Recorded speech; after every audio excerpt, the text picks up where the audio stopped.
Hey, gang.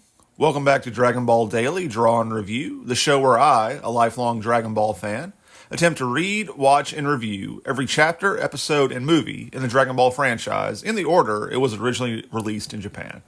I'm Philip, and today we're discussing Dragon Ball Manga Chapter 4, entitled Kame Sennin's Kintoun, or The Turtle Hermit's Cloud, which, according to the website Kanzenshu, was originally published in Weekly Shonen Jump on December 11th, 1984, written and drawn by series creator Akira Toriyama.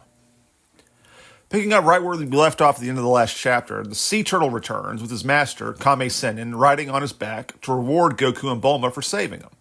Our heroes have wandered into a bit of a fairy tale, and that this is a classic fairy tale trope is sort of undercut by what the Turtle Hermit is wearing. That's a Hawaiian shirt, shorts, sandals, a pair of sunglasses. Again, I think this is Toriyama doing what he does best and playing with the reader's expectations. But yet again, I think it's kind of an easy joke to miss if you're American or you started with Dragon Ball Z first. Because to me, and probably to you, this is just what Master Roshi looks like. But devoid of all context, seeing this guy for the first time in this setting with this story trope, this is kind of like if Luke Skywalker had wandered into Obi-Wan's house too early in the movie and found him wearing a bathrobe with a cigarette in his mouth and using a coffee cup as an ashtray. I think you're supposed to get the sense that we've caught the Turtle King or whoever this guy is on his day off. The rewards he hands over eventually are the flying cloud we saw Goku riding on the title page of Chapter 2 and the 3-star Dragon Ball, which he gives to Bulma for yet another gratuitous piece of fan service.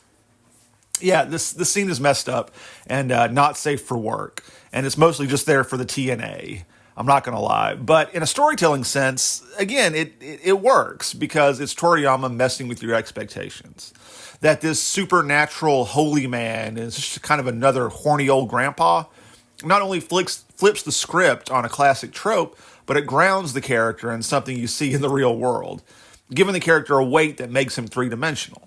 Because, yes, he is a horny old man, but he is still the illustrious Turtle Hermit, and we'll find out eventually, this world's version of martial arts Superman. None of these things detract from any of the other things.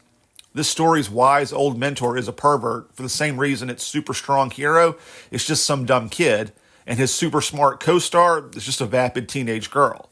Because it's funny and unexpected. Doesn't make it right, but it does work.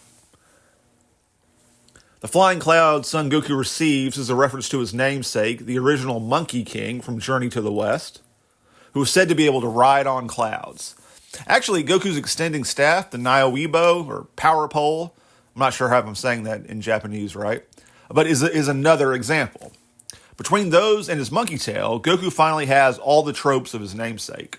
Yet, interestingly, he will lose each one at a time as the story goes on, and by the time we get into Dragon Ball Z, Son Goku will be a character all his own. The cloud itself is a piece of semi-sentient magic that will only allow you to ride on it if you have a pure heart, establishing what will become a recurring joke in the series of someone trying to jump on the cloud only to fall through and bust their ass, including Master Roshi, Kame Sennin. His fall is sort of a pre-comeuppance to his dealings with Bulma.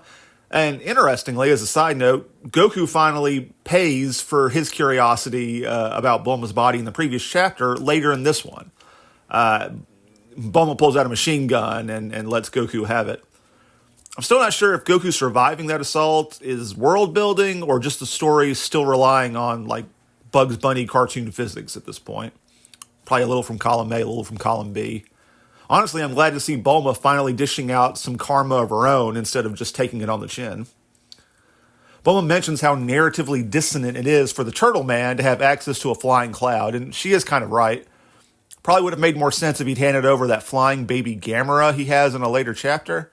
But again, if you were trying to stay on brand as the Turtle Sage, wouldn't you give away the flying cloud and keep the flying turtle?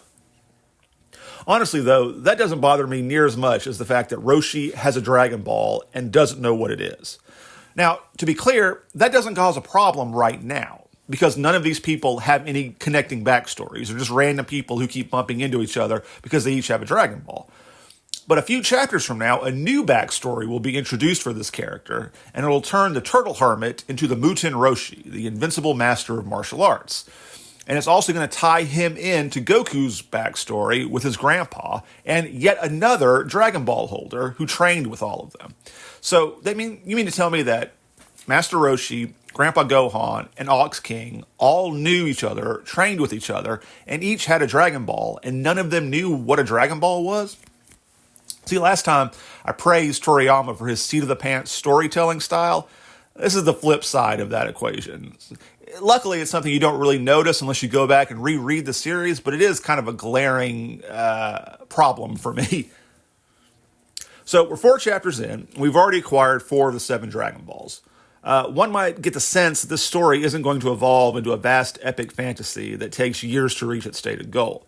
Heck, at this point, I wouldn't blame Japanese fans in 1984 for thinking this story could wrap up in a couple of chapters. I could also forgive them for thinking that when this legendary dragon finally appears, it probably won't be as impressive as advertised in the first chapter, given Toriyama's constant subversion of expectations. But don't worry, this is 80s, 90s Toriyama we're talking about here. He was a grand master at this sort of thing, not only subverting your expectations of the story, but eventually getting to where he could subvert your expectations of him as a writer. So anyway, Goku and Bulma arrive back at their campsite, recapsulize their house, and head off for the next Dragon Ball. A few days later, on September 5th, age 749, they find themselves in a seemingly deserted village, and yet, Goku says, he can still sense people hiding nearby. But more on that next time. Thanks so much for listening along, gang. If you enjoyed the show, be sure to like and subscribe to keep up. The plan is to post a new video every weekday. It's going to take us around 65 chapters or so before the anime would debut in Japan. And after that, we'll be alternating between them, exploring how each one influences the other, eventually dropping the movies in there too, corresponding to when those released in relation to the other two. So stick around. If you really, really like the show, you can buy me a coffee, which I keep calling Senzu Beans because you are not the boss of me.